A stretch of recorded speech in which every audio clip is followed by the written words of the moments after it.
Teror mistis di sekolah yang menimpa seorang gadis bernama Fa bersama guru barunya Ajin masih terus berlanjut.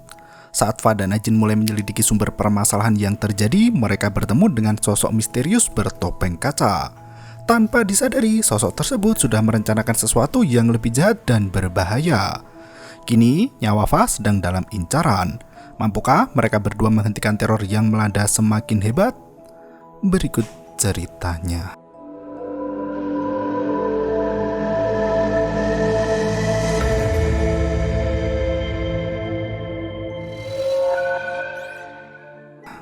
Setelah melewati hari yang panjang, Ajin akhirnya mengakui jati diri yang sebenarnya dan memaksa Fa untuk ikut membantunya. Kini, Fa harus tinggal di apartemen yang sama. Ia terpaksa tidur di sofa bersama pria tua yang asik terlelap di ranjang empuk dan hangat. Fa masih belum bisa tidur di tempat barunya itu. Jam 1 dini hari, ia membawa semua pakaian dari apartemen dan meminta izin pada ibunya untuk menginap di apartemen seorang teman. Sekembalinya ke apartemen Ajin, pria itu sengaja bertelanjang badan. Ia menetapkan batasan di mana Fa tidak boleh masuk ke wilayahnya yang penuh dengan ornamen sihir. Jika Fa melewati batas benang suci, maka energinya bisa terkuras habis dan tak sadarkan diri. Karena keselamatan Fa terancam dan dijadikan sasaran pembunuhan, Ajin membuat aturan ketat di mana gadis itu tidak boleh mempertanyakan segala keputusan yang ia buat. Ajin kembali menegaskan jika dirinya bukan guru, melainkan seorang penyihir yang menyamar. Ajin mencoba menakut-nakuti Fa dengan berkata jika selama ini ada roh yang menunggu ajalnya tiba.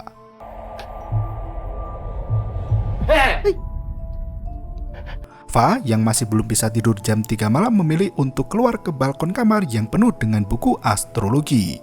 Ternyata untuk menjadi penyihir, Ajin mempelajari banyak hal dalam masa penyamaran. Fa yang memang kutu buku langsung tertarik membaca buku milik Ajin yang banyak membahas tentang dunia luar.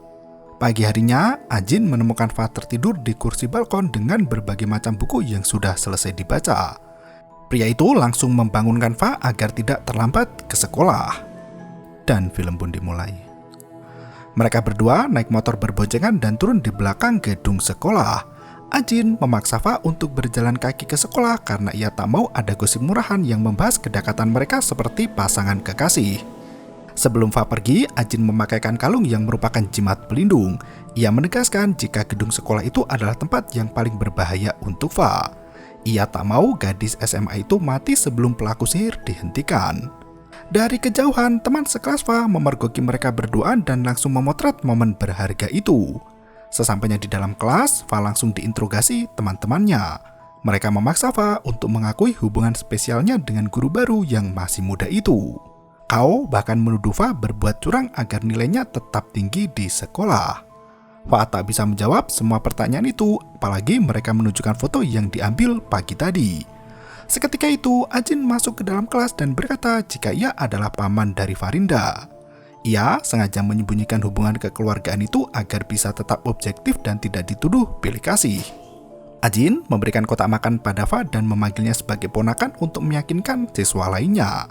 Ia bahkan berkata jika Fa mendapat pesan dari ibunya dan disuruh memeriksa ponsel. Ajin pun melenggang pergi sementara Fa membuka ponselnya. Benar saja, ibu mengirimkan pesan suara yang membuktikan bahwa Ajin memang benar pamannya. Semua teman sekelas ikut mendengar pesan dari Ibu Fa dan tidak tertarik lagi dengan kedekatan mereka berdua. Selesai kelas, Fa menemui Ajin di ruang guru dengan penuh amarah. Ia tak terima jika ibunya ikut dihipnotis juga. Ajin mengaku terpaksa melakukan semua hal itu agar penyamarannya tidak terbongkar. Fa yang terlalu bersungut-sungut dan tak mau tenang membuat Ajin semakin emosi. Ia menancapkan gunting ke meja hingga kayu meja itu berlubang hampir mengenai jari Farida. Ajin menegaskan jika ia bukan guru yang lemah dan bisa melakukan apapun juga jika Fa tidak bisa diajak kerja sama. Ia kembali mengingatkan gadis SMA itu untuk mengikuti semua permainannya selama jadi guru di sana. Setelah Fa tenang, Ajin memberikan daftar siswa berprestasi dan berpotensi untuk dijadikan sasaran berikutnya. Mereka berbagi tugas di mana Ajin akan memeriksa tempat yang mencurigakan di sekolah dan Farinda akan mengawasi daftar para siswa dengan nilai ujian terbaik di sekolah. Ajin sudah mengamati pola kejahatan yang dilakukan pelaku dan meyakini jika pelaku adalah penyihir amatiran. Dengan menelusuri deep web, mereka bisa mendapatkan berbagai macam mantra sekaligus kegunaannya. Ajin menjelaskan bahwa pelaku menjebak para korban dalam halusinasi mereka sendiri. Ajin menjelaskan ada 3 faktor yang bisa membuat kutukan bertumbuh semakin kuat. 3 faktor itu ada di objek sihir seperti jimat atau benda terkutuk. Faktor kedua adalah pikiran perilaku dan faktor terpenting adalah tempat melepas kutukan. Tempat menjadi bagian terpenting di mana kebanyakan sekolah memiliki cerita horornya sendiri-sendiri. Sekolah adalah tempat terbaik melepaskan kutukan karena terjadi banyak hal termasuk anak-anak yang stres belajar dengan emosi labil nan memuncak. Kutukan di sekolah saat Kuryat menjadikan ilmu hitam pelaku lebih kuat dari biasanya. Ajin memurnikan ruangan yang sudah terkena kutukan di sekolah itu. Sementara Farinda mengawasi teman-teman dalam daftar dan melaporkan jika ada gelagat aneh pada diri mereka. Ajin harus menangkap pelaku ilmu hitam itu, meski sebenarnya pelaku memiliki potensi besar terhadap dunia sihir, namun kekuatannya itu tetap harus dihentikan. Setelah Ajin melenggang pergi, Farinda melihat daftar list nama teman-temannya yang mungkin akan dijadikan tumbal berikutnya. Ia terkesan melihat nama Namsai ada di sana. Ternyata Namsai adalah sahabat dekat Farinda di masa SMP. Tanpa disadari, muncul bayangan perempuan yang berdiri di balik pintu memperhatikan Farinda. Malam itu di kelas 64, Namsai belajar di kelas dan mencari sesuatu di dalam tasnya. 2 teman Namsai datang dan mengajaknya untuk pulang karena malam semakin larut. Farinda yang mengawasi dari balik pintu turut melenggang pergi, namun tenggorokannya terasa sakit seperti mau muntah. Ternyata gadis itu memuntahkan pecahan kaca beling tajam yang berlumuran darah. Dari belakang, Namsai menyapa Farinda untuk menanyakan apa yang terjadi. Tiba-tiba, makhluk mengerikan dengan banyak tangan mendekap tubuh Namsai dan mengancam hendak melukai gadis itu dengan pecahan kaca.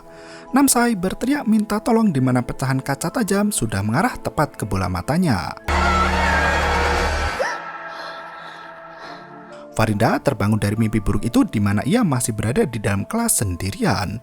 Ajin menelpon gadis itu dan meminta Farinda untuk segera memulai pekerjaannya. Dengan menggunakan alat pendeteksi ilmu hitam, Ajin menemukan adanya kekuatan besar yang tersimpan di loker olahraga.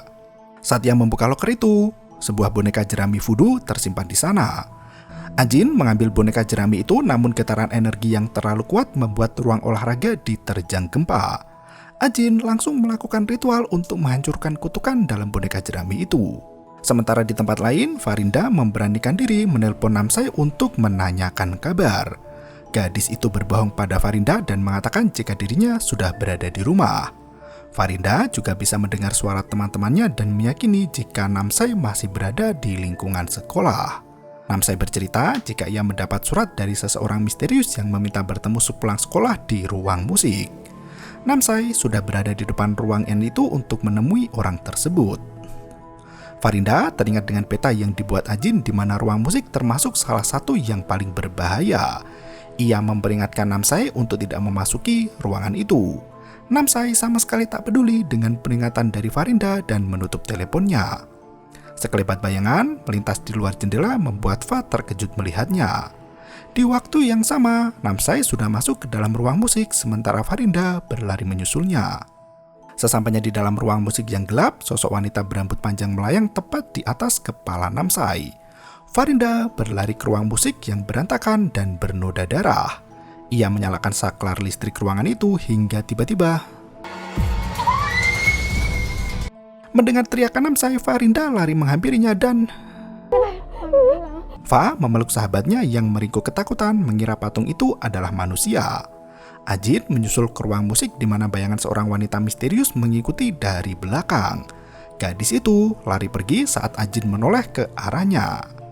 Sepulang dari sekolah, Fa menemani Namsai dengan video call. Tampaknya Namsai masih trauma dengan pemandangan mengerikan di ruang musik. Saking takutnya, Namsai memilih untuk istirahat di apartemen selama beberapa hari ke depan. Fa menghampiri Ajin di mana pria itu menegaskan jika ruang musik tidak ada kutukan yang berbahaya. Pelaku hanya ingin membuat Namsai takut dengan boneka menggantung itu. Farinda bercerita jika ia sangat dekat dengan Namsai sejak SMP hingga kelas 1 SMA. Mereka berpisah di kelas 2 karena masuk berbeda kelas. Ajin mulai mencari apa motif pelaku hingga menebar sihir untuk meneror murid terbaik di sekolah. Untuk memancing sang pelaku, Ajin mengadakan tes persiapan ujian mendadak di hari Sabtu dengan para guru terbaik. Ia meminta bantuan Farinda untuk mengawasi temannya yang tampak mencurigakan dan menonjolkan diri. Setelah tes ujian pertama usai, Fa tidak menemukan ada murid yang mencurigakan seperti dugaan Ajin. Gadis itu mulai lelah dengan penyelidikan yang tak kunjung membuahkan hasil. Farinda mulai menyadari sesuatu di mana satu orang siswa dari kelas non-IPA muncul di tengah tes ujian kimia. Mereka kembali ke kelas untuk tes kedua dan siswa non-IPA itu kembali datang. Farinda memberi pesan pada Ajin di mana gadis itu memilih tempat duduk. Ajin mencoba mencocokkan data siswa itu dengan daftar yang ternyata berasal dari jurusan seni. Ajin memberikan pesan pada Fa untuk tetap tenang dan tidak menoleh ke belakang karena gadis itu terus mengamatinya. Fa mengintip dengan layar ponsel yang ternyata benar. Gadis itu menghampiri Ajin untuk meminta izin ke UKS. Setelah gadis itu pergi, Ajin dan Farinda ikut keluar kelas untuk mengikutinya. Karena hari Sabtu libur, ruang UKS tertutup rapat dan digembok dari luar. Fa berlari ke toilet sekolah dan memeriksa setiap bilik di sana. Mendengar teriakan Farinda, Ajin langsung menyusul ke kamar mandi wanita.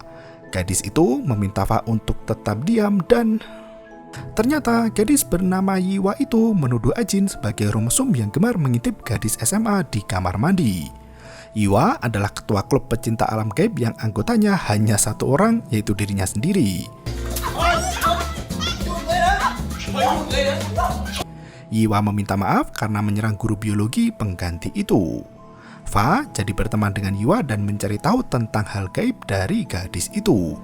Yiwa menunjukkan buku bacaan di perpus yang membahas tentang berbagai fenomena gaib. Ia curhat jika temannya mulai menjauhi saat Yiwa terobsesi dengan hal mistis.